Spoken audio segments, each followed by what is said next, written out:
नमस्कार दोस्तों, आपका हमारे यूट्यूब चैनल पे हार्दिक स्वागत है।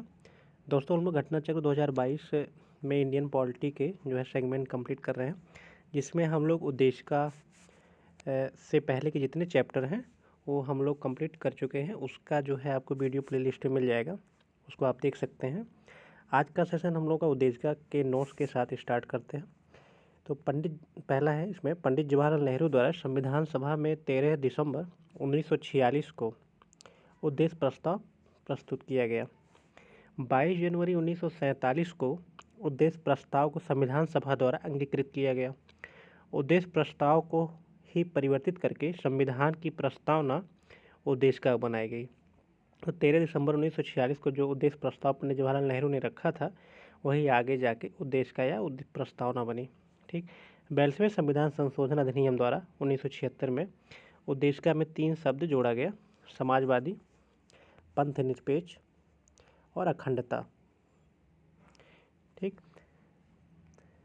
भारतीय संविधान की उद्देशिका ने भारत को संपूर्ण प्रभुत्व संपन्न, समाजवादी, पंथ निरपेक्ष और लोकतंत्रात्मक गणराज्य के रूप में घोषित किया है। संविधान की उद्देशिका अपने नागरिकों को 3 प्रकार के न्याय, जिसमें सामाजिक, आर्थिक और राजनीतिक, सुनिश्चित कराती है। उद्देशिका संविधान के विधिक निर्वचन में सहायक है। सर अल्लादी कृष्णा स्वामी अय्यर ने के अनुसार उद्देशिका हमारे स्वजनों और विचारों का प्रतिनिधित्व करती है। के.एम. मुंशी के अनुसार उद्देशिका हमारे प्रभुत्व संपन्न लोकतंत्रात्मक गणराज्य की जन्म कुंडली है। ये स्टेटमेंट इस समय बहुत ज़्यादा पीसेस में आते हैं कि कौन उद्देशिका के बारे में कौन कहा है। तो के.एम. मुंशी ने उद्देशिका हमारे प्रभुत्व संपन्न लोकतंत्रात्मक गणराज्य की जन्म कुंडली है कहा है। प्रस्तावना उद्देशिका को संविधान का भाग केशवानंद भारती बनाम केरल राज्य 1973 के बाद में स्वीकार किया गया। इससे पूर्व बेरूबारी बाद में 1960 में उद्देशिका को संविधान का अंग नहीं माना गया था। तो केशवानंद भारती वाद जो 1973 में आया था, उसमें ये माना गया कि प्रस्तावना जो है संविधान का भाग है।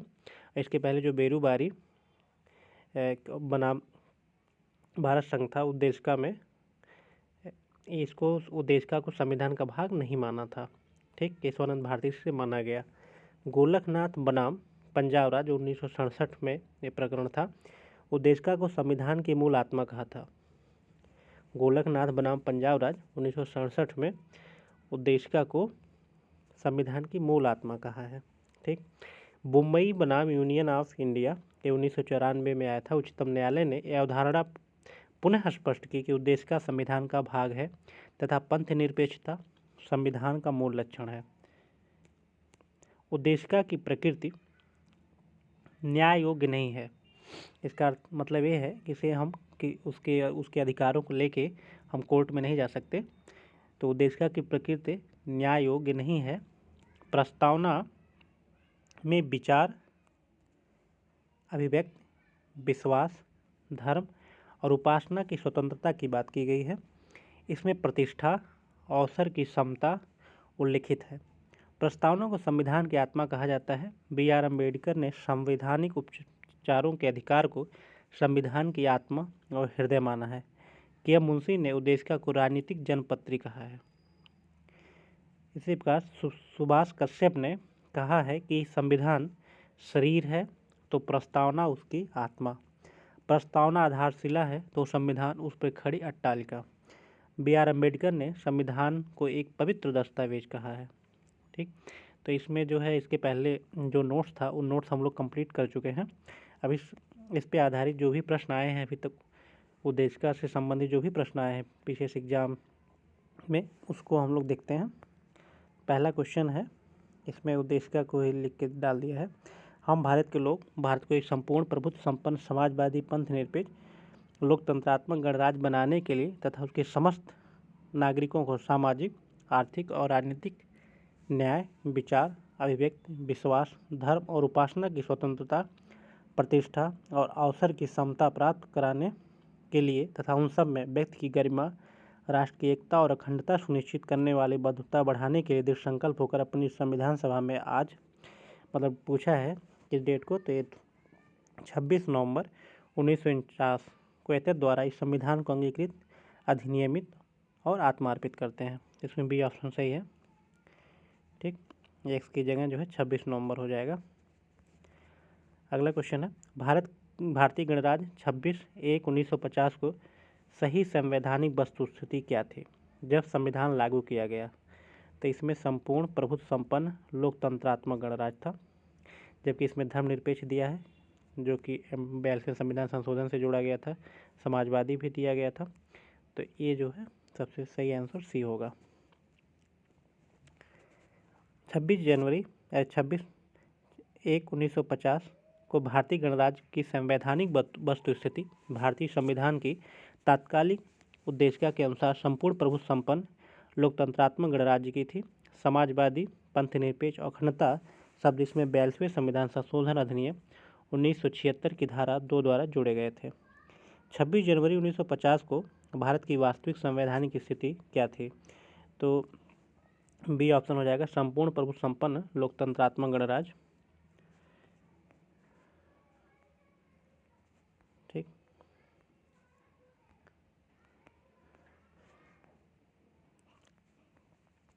ये दिया है भारत।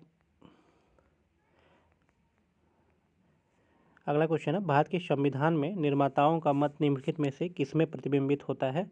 तो जो है उद्देशिका है जिसमें निर्माताओं का क्या मत था भारतीय संविधान को लेके, या कैसा वो बनाना चाह रहे थे, तो वो मत जो है उद्देशिका में मिलता है। ये ऑप्शन सही है। भारत के संविधान निर्माताओं का मत उद्देशिका में प्रतिबिंबित होता है। यह संविधान निर्माताओं की मन स्थिति को समझने की कुंजी है। यह संविधान निर्माताओं के सिद्धांतों एवं आदर्शों को प्रदर्शित करता है। संविधान की प्रस्तावना ने देश की नीयत को आकार देने में प्रमुख भूमिका निभाई है। 13 दिसंबर 1946 को संविधान सभा के समक्ष जवाहरलाल नेहरू द्वारा प्रस्तुत उद्देश्य प्रस्ताव को 22 जनवरी 1947 को पारित किया गया था। इसे ही परिवर्तित करके संविधान प्रस्तावना के रूप में स्वीकार किया गया है। अगला क्वेश्चन है, भारतीय संविधान की प्रस्तावना में कितने प्रकार के न्याय, स्वतंत्रता, समानता और भ्रातृत्व उसी क्रम में उल्लेख करिए? तो इसमें जो है तीसरा ऑप्शन सही है, ए ऑप्शन सही है, 3, 5, 2, 1। तो इसमें कितने प्रकार? 3 प्रकार के न्याय की बात करता है, 5 प्रकार के समानता की, स्वतंत्रता की और 2 प्रकार के समानता की और भ्रातृत्व की बात करता है। ठीक, भारतीय संविधान की प्रस्तावना के सिलसिले में निम्नलिखित में से कौन सा क्रम सही है? क्रम बताना है। तो इसमें जो है स्टार लगा हुआ है, इसमें कुछ प्रश्न में कुछ कमी होगा। प्रश्न में दिए गए शब्द भारतीय संविधान की प्रस्तावना में वर्णित किए गए हैं। ये भारतीय राज्य के स्वरूप का वर्णन करते हैं। इनमें से समाजवादी, पंथ निरपेक्ष शब्द मूल संविधान में नहीं थे। इन्हें 42वें संविधान संशोधन द्वारा जोड़ा गया था। जोड़े जाने के पश्चात संविधान में इन शब्दों का निर्धारित क्रम है: सार्वभौम, सत्ता संपन्न, समाजवादी, पंथ निरपेक्ष, लोकतंत्रात्मक गणराज्य। नोट दिया है। ध्यान रखने योग्य तथ्य यह है कि संविधान में उल्लिखित शब्द ये संपूर्ण प्रभुत्व संपन्न, समाजवादी, पंथ निरपेक्ष, लोकतंत्रात्मक गणराज्य। जनवादी शब्द भारतीय संविधान के उद्देश्य में उल्लिखित नहीं है। यह शब्द चीन के संविधान में उल्लिखित है। तो इसमें यही प्रॉब्लम है कि एक इसमें इस तरह सार्वभौम नहीं मिलता है, और जनवादी जो है दिया है, भारत में जनवादी शब्द नहीं यूज किया गया है, लोकतंत्रात्मक शब्द यूज किया गया, इसलिए प्रश्न गलत है। ठीक, अगला क्वेश्चन है, भारतीय संविधान की प्रस्तावना में भारत को किस राज्य के रूप में घोषित किया गया है? तो वही आंसर हो जाएगा सार्वभौम, समाजवादी, पंथ निरपेक्ष, लोकतांत्रिक या प्रजातांत्रिक गणराज्य है। ठीक, भारतीय संविधान की प्रस्तावना में भारत के सार्वभौम और संपूर्ण प्रभुत्व संपन्न, समाजवादी, पंथ निरपेक्ष, लोकतंत्रात्मक गणराज्य के रूप में घोषित किया गया है। उल्लेखनीय है कि भारतीय संविधान में पंथ निरपेक्ष और लोकतंत्रात्मक शब्द का उल्लेख किया गया है, न कि धर्मनिरपेक्ष प्रजातांत्रिक का। निम्न शब्दों में विचार करिए। इसे बताना है कि सही शब्दों का विचार अनुक्रम क्या है: समाजवादी, प्रजातांत्रिक, सार्वभौम, धर्मनिरपेक्ष। बताना पहले क्या आया है। तो पहले सार्वभौमिक हो गया, समाजवादी, धर्मनिरपेक्ष और प्रजातांत्रिक। ये ऑप्शन सही है। अगला क्वेश्चन है, भारतीय संविधान की प्रस्तावना में समाजवादी शब्द किस संशोधन के तहत जोड़ा गया? तो ये 42वां संविधान संशोधन से समाजवादी जोड़ा गया है।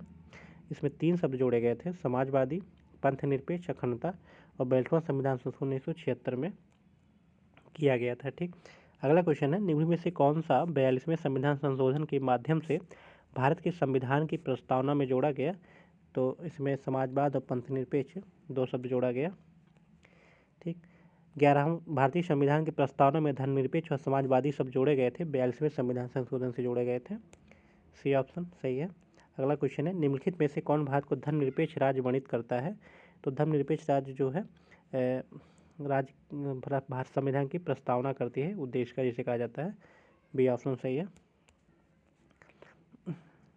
संविधान की प्रस्तावना के तहत भारत को पंथनिरपेक्ष राज्य वर्णित किया गया है। यह शब्द संविधान के 42वें संविधान संशोधन अधिनियम 1976 में जोड़ा गया है। 1976 में अमेंडमेंट हुआ था। निम्नलिखित शब्दों में से कौन सा शब्द सन 1975 में भारतीय संविधान की प्रस्तावना में सम्मिलित नहीं था?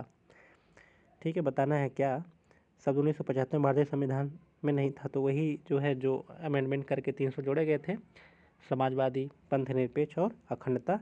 बाकी और सारे शब्द रहेंगे। तो अखंडता शब्द जो है 1976 में जोड़ा गया था। ठीक, भारतीय संविधान की प्रस्तावना में समाजवादी, पंथनिरपेक्ष, अखंडता 42वें संविधान संशोधन 1976 द्वारा जोड़े गए थे। अगला शब्द क्वेश्चन है, निम्नलिखित शब्दों में से कौन सा शब्द 42वें संवैधानिक संशोधन द्वारा प्रस्तावना में जोड़े गए? तो समाजवाद जोड़ा गया, पंथनिरपेक्षता जोड़ा गया था। ठीक, 1 और 3 जोड़ा जाएगा, 1 और 3, बी ऑप्शन सही है। अगला क्वेश्चन है, संविधान की उद्देशिका के संबंध में निम्न कथनों पर विचार कीजिए और दिए गए कूट की सहायता से बताइए कि इनमें कौन से सही हैं। पंडित नेहरू द्वारा प्रस्तुत ऑब्जेक्टिव प्रस्ताव अंततोगत्वा उद्देशिका बना। इसकी प्रकृति न्याय योग्य नहीं है, एकदम सही है, न्याय योग्य नहीं है। इसका संशोधन नहीं किया जा सकता है। 42वें संविधान संशोधन से किया गया था, गलत है। संविधान के विशिष्ट प्रावधानों को यह रद्द ओवरराइड नहीं कर सकता। ठीक है, तो इसमें बी ऑप्शन सही है, 1, 2, 4 सही है, बाकी जो है तीसरा गलत था। 1, 2, 4 सही है, बी ऑप्शन। इसका एक्सप्लेनेशन देख लेते हैं। पंडित नेहरू द्वारा 13 दिसंबर 1946 को प्रस्तुत तथा संविधान सभा में 22 जनवरी 1947 को स्वीकृत ऑब्जेक्टिव उद्देश्य प्रस्ताव ही अंततोगत्वा भारतीय संविधान की उद्देशिका बना था। प्रस्तावना विधिक स्वरूप यह है कि इसे लागू नहीं किया जा सकता।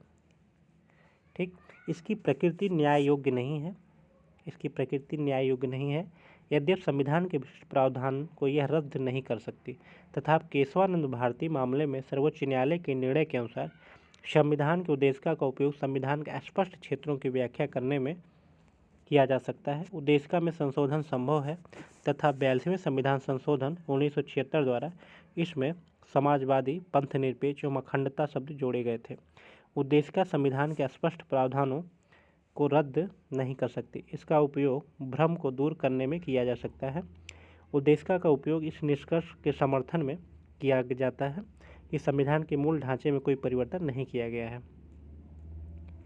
अगला क्वेश्चन है, संविधान की प्रस्तावना का विधिक स्वरूप क्या है? तो संविधान की प्रस्तावना का विधिक स्वरूप क्या है? यह लागू किया जा सकता है, यह लागू नहीं किया जा सकता है, यह विशेष परिस्थितियों में लागू किया जा सकता है, उपरोक्त से कोई नहीं। तो बी ऑप्शन होगा, यह लागू नहीं किया जा सकता है। दोस्तों, कभी कभी ऐसा होता है कि पढ़ते हुए कोई शब्द छूट जाते हैं या कुछ जो है दूसरा चीज़ पढ़ देते हैं, तो उसको आप लोग इसके मतलब एक साथ साथ सुनने के साथ साथ इसके क्वेश्चन को भी स्क्रीन पे देखते चलेंगे। तो कहीं पे ऐसी गलतियां होती है, वैसे मैं प्रयास करता हूं कि ऐसा ना हो, लेकिन कहीं पे यदि एरर हो रहा है तो आप उसको सही कर सकते हैं। ठीक है, देखते देखते इसको चलते रहिए स्क्रीन पे। ठीक, अगला क्वेश्चन है, भारतीय संविधान को उद्देशिका में संशोधन किया गया था। तो ये 17वें संशोधन द्वारा 24वें 42वें संविधान संशोधन से किया गया था 1976 में। ठीक है, अगला क्वेश्चन है, समाजवादी शब्द उद्देशिका में जोड़ा गया। तो समाजवादी शब्द जो जोड़ा गया था 42वें संविधान संशोधन, एक ए ऑप्शन सही है। अगला क्वेश्चन है, भारतीय संविधान की प्रस्तावना में समाजवादी शब्द किस संशोधन द्वारा लाया गया? पता है 42वें संविधान संशोधन 1976, बी ऑप्शन सही है। अगला क्वेश्चन है 26 नवंबर 1949 को अंगीकृत भारतीय संविधान की प्रस्तावना में शब्द सम्मिलित नहीं थे। तो वही जो 42वें संविधान संशोधन में 3 शब्द लाए गए थे वो नहीं होंगे। एक हो जाएगा समाजवादी, एक पंथ निरपेक्षता, एक अखंडता। ठीक है, तो इसमें 3 शब्द हो जाएंगे नहीं, 1 2 3। ठीक, तो ए ऑप्शन सही हो जाएगा इसका। अगला क्वेश्चन है भारतीय संविधान की प्रस्तावना में पंथ निरपेक्ष शब्द जोड़ा गया, तो 42वें संविधान संशोधन से जोड़ा गया। अगला क्वेश्चन है भारत के संविधान के आमुख का लक्ष्य उसके सभी नागरिकों के लिए सुनिश्चित करना है। तो एक सामाजिक तथा आर्थिक न्याय, विचार तथा अभिव्यक्ति की स्वतंत्रता, अवसर की समानता, व्यक्ति की प्रतिष्ठा। तो इसमें बताना है कि क्या क्या सही है। तो इसमें सभी चारों सही हैं। भारत के संविधान के आमुख या प्रस्तावना का लक्ष्य उसके सभी नागरिकों को एक सामाजिक, आर्थिक और राजनीतिक न्याय, विचार, व्यक्ति, विश्वास, धर्म और उपासना की स्वतंत्रता, प्रतिष्ठा और अवसर की समानता तथा व्यक्ति की गरिमा को सुनिश्चित करना है। ठीक, अगला क्वेश्चन है नीचे दिए गए हैं जिनमें से एक को कथन ए तथा दूसरे को कारण आर कहा गया है। भारत के संपूर्ण प्रभुत्व संपन्न समाजवादी धर्मनिरपेक्ष लोकतंत्रात्मक गणराज्य है। कारण है, कारण को हमेशा क्योंकि लगा के पढ़ा करिए तो ये स्पष्ट हो जाएगा, क्योंकि इसे 42वें संविधान संशोधन 1976 द्वारा संपूर्ण प्रभुत्व संपन्न लोकतंत्रात्मक गणराज्य के स्थान पर प्रतिस्थापित किया गया था। तो इसका ऑप्शन ए जो है सही होगा। ये व्याख्या भी कर रहा है और दोनों सही भी है। ठीक, भारतीय संविधान की प्रस्तावना के अनुसार भारत एक संपूर्ण प्रभुत्व संपन्न समाजवादी पंथ निरपेक्ष लोकतंत्रात्मक गणराज्य है। 42वें संविधान संशोधन द्वारा भारतीय संविधान की प्रस्तावना में समाजवादी पंथ निरपेक्ष अखंडता शब्द जोड़े गए थे। अगला क्वेश्चन है भारत में लौकिक सार्वभौमिकता है क्योंकि संविधान की प्रस्तावना आरंभ होती है। तो ये आरंभ होती है हम भारत के लोग, भारत को एक संपूर्ण प्रभुत्व संपन्न समाजवादी सबसे शुरू होती है, तो हम भारत के लोग शुरू होती है। डी ऑप्शन सही हो जाएगा।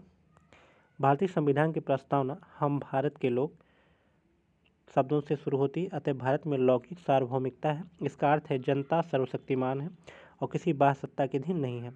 हम भारत के लोग we the people of India शब्दों का प्रयोग भारतीय संविधान में कहाँ से लिया गया? तो ये संविधान की प्रस्तावना में किया गया है इसका उल्लेख। एक्चुअली संविधान सभा में कहाँ किया गया है भारतीय संविधान में? तो ये प्रस्तावना में किया गया है, we the people of India. अगला क्वेश्चन है सभी व्यक्ति पूर्णतः और समान रूप से मानव है, यह सिद्धांत माना जाता है।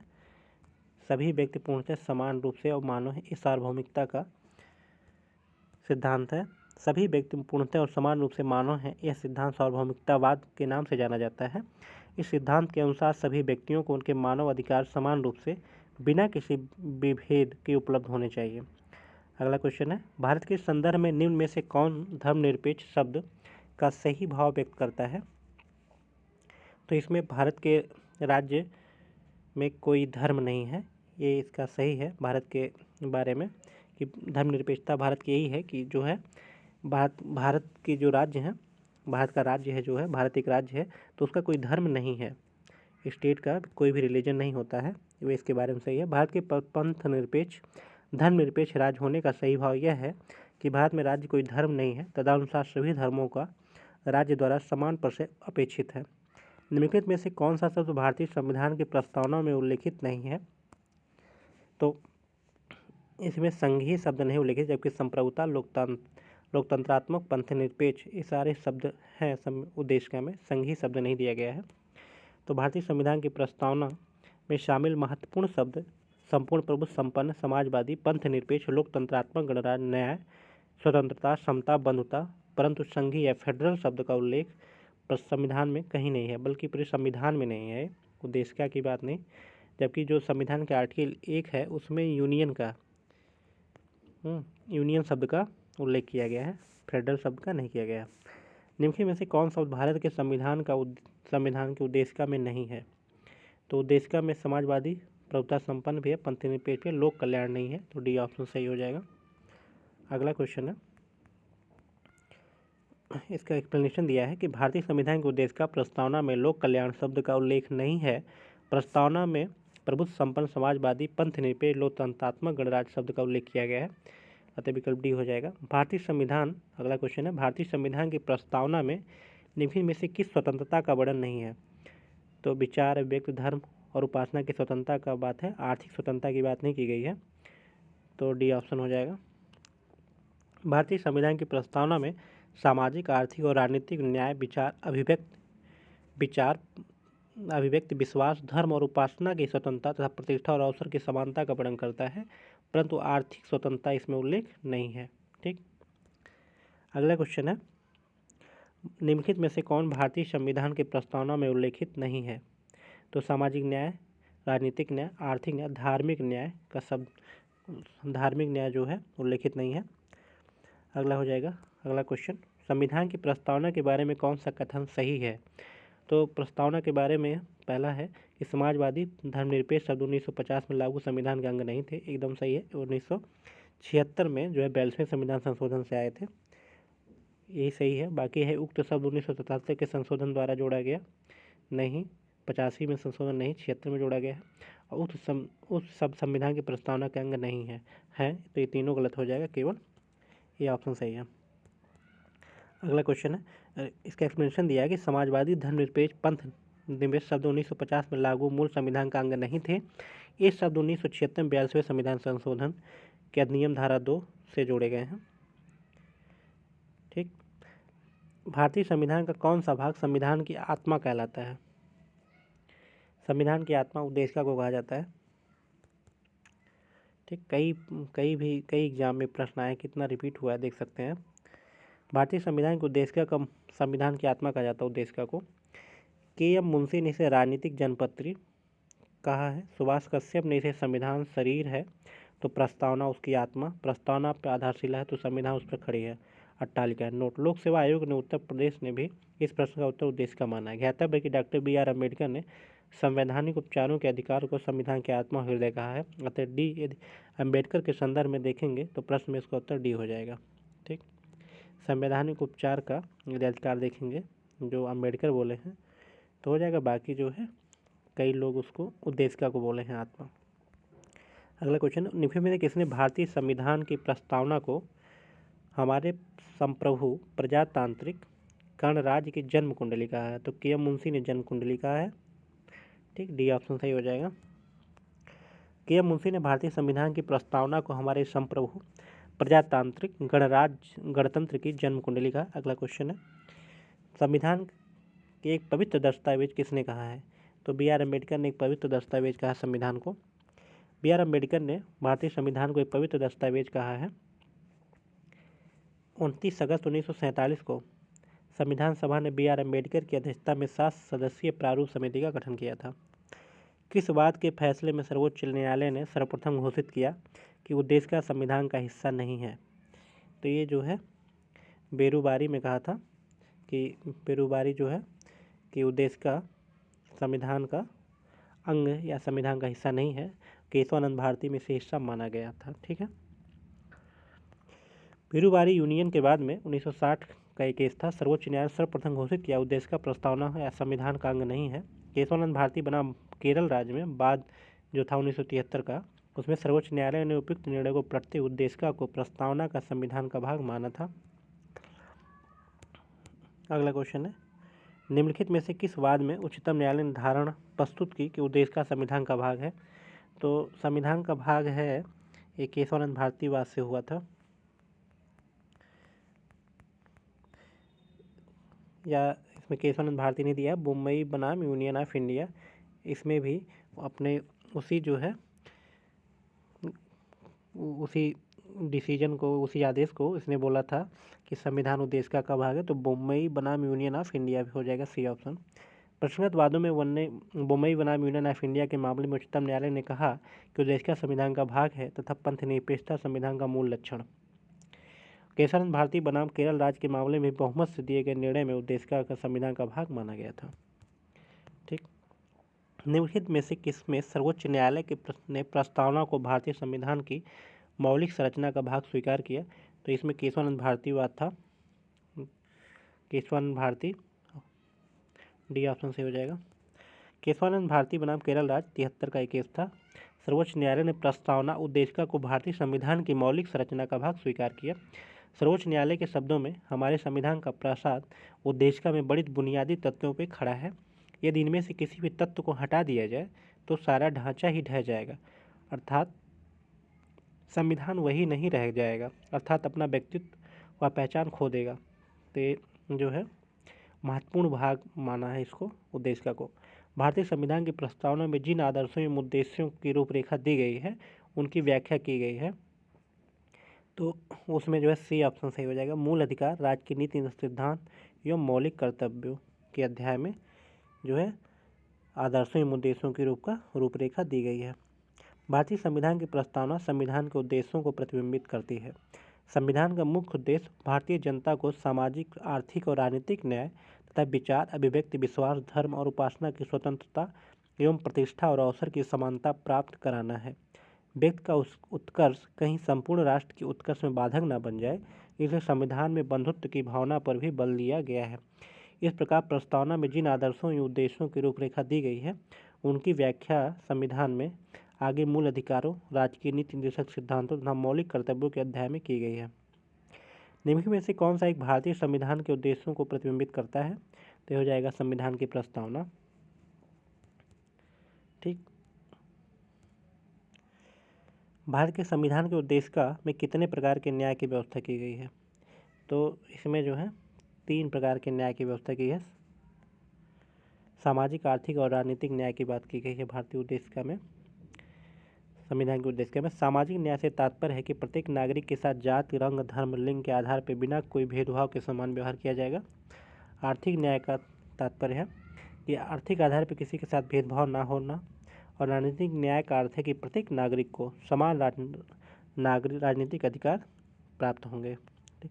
अगला क्वेश्चन है, भारतीय संविधान की प्रस्तावना में इसके सभी नागरिकों को कौन से न्याय प्रदान करने की व्यवस्था की गई है? तो सामाजिक, आर्थिक और राजनीतिक न्याय दिया गया है। डी ऑप्शन सही हो जाएगा। 3 तरह के न्याय हैं। भारत के संविधान के उद्देश्य में से एक के रूप में आर्थिक न्याय का किससे उपबंध किया गया है? आर्थिक न्याय, तो इसमें उद्देशिका और राज्य के नीति निर्देशक सिद्धांतों में आर्थिक न्याय की बात की गई है। राज्य की नीति सिद्धांत में कई ऐसे आर्टिकल हैं जो है आर्थिक न्याय की बात करते हैं। समान न्याय, समान रोजगार के लिए समान, चाहे मेल हो फीमेल हो, सबको समान वेतन दिया जाए, सबको जो है आर्थिक उपार्जन के समान साधनों पर सबका अधिकार हो। भारतीय संविधान के उद्देश्य और राज्य के निर्देशक तत्व आर्थिक न्याय की परिकल्पना उद्देश्य को बंद करते हैं। अगला क्वेश्चन है, भारत के संविधान के उद्देश्य का दिया है। संविधान का भाग है किंतु प्रभाव नहीं रखती। संविधान का भाग नहीं है, कोई विधिक प्रभाव भी नहीं है। संविधान का भाग वैसा ही विधिक प्रभाव रखती है जैसे कि उसका कोई अन्य भाग। संविधान का भाग है किंतु अन्य भागों की से स्वतंत्र होकर उसका कोई विधिक प्रभाव नहीं है। ये डी ऑप्शन सही होगा। विधिक प्रभाव नहीं है लेकिन संविधान का भाग है। ठीक, केशवानंद भारती बनाम केरल राज्य बाद में 1973 के सर्वोच्च न्यायालय की बृहद संविधान पीठ ने निर्णय दिया कि उद्देशिका संविधान का भाग है। सर्वोच्च न्यायालय ने बेरुवारी यूनियन 1960 के प्रकरण में दिए गए निर्णय अर्थात उद्देशिका भारत के संविधान का भाग नहीं को उलट दिया। इस प्रकार यदि उद्देशिका का संविधान का भाग है तथा संविधान के अन्य भागों के निर्वचन में इसकी सहायता ली जा सकती है, किंतु संविधान के अन्य भागों से स्वतंत्र होकर उद्देशिका कोई विधिक प्रभाव नहीं है। अगला क्वेश्चन है, संविधान में दिया गया आमुख न्यायालय में लागू नहीं होता। महत्वपूर्ण है कि उसकी उपयोगिता है। शासन करने के उद्देश्यों को लिखित करता है। संविधान कानूनी अर्थ निर्णय में सहायता करता है। देखिए, कानूनी अर्थ और निर्णय में तो सहायता करता है, लागू नहीं होता है न्यायालय में। एक और इसमें जो है 4 तो सही है लेकिन इसमें जो है ऐसा कुछ बना नहीं रहा है। देख लेते हैं क्या है। भारतीय संविधान के आमुख को ही उद्देशिका का, परंतु प्रश्न में उद्देशिका संबंधी सभी चारों कथन सत्य हैं, परंतु कोई भी विकल्प में सही कथन सम्मिलित नहीं है। यह भी धातव्य है कि कोई भी विकल्प अन्य नहीं है, अर्थात किसी विकल्प में केवल ओनली विशेषण स्रोत पर नहीं लगा है। इसलिए हम उस विकल्प का चयन कर सकते हैं जिसमें अधिकतम मैक्सिमम शामिल किए गए, अर्थात विकल्प सी और डी। न्यायालय में लागू नहीं होता, ये भी सही है। महत्वपूर्ण उसको उपयोगिता, ये भी सही है। शासन करने के उद्देश्यों को लिखित करता है और संविधान के कानूनी अर्थ निर्णय में सहायता करता है। चारों सही हैं लेकिन जो है इसमें दिया नहीं है। निम्न में से कौन से सही हैं? सामाजिक समानता संविधान में प्रत्याभूत नहीं है। देश के सामाजिक समानता से पहले ही विद्यमान थी।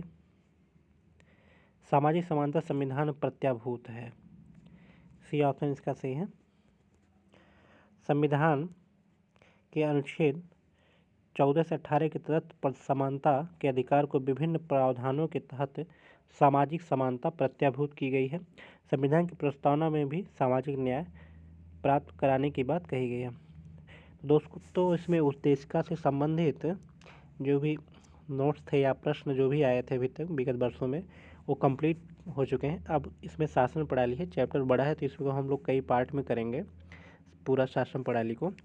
और यदि आप इससे जो है आपको ये सीरीज़ अच्छी लग रही हो तो आप कमेंट में बताइए, और सुधार करने के लिए और भी कोई सीरीज़ क्या शुरू किया जा सकता है एग्ज़ाम के पॉइंट ऑफ व्यू से। इसमें 68 अभी आगामी हम लोग का जो एग्ज़ाम है 68 बीपीएससी है, उसके बाद यूपी पीसीएस भी आएगा, और जो है समीक्षा अधिकारी। तो आप अपने सुझाव जो है कमेंट में ज़रूर बताएं। तब तक के लिए धन्यवाद दोस्तों।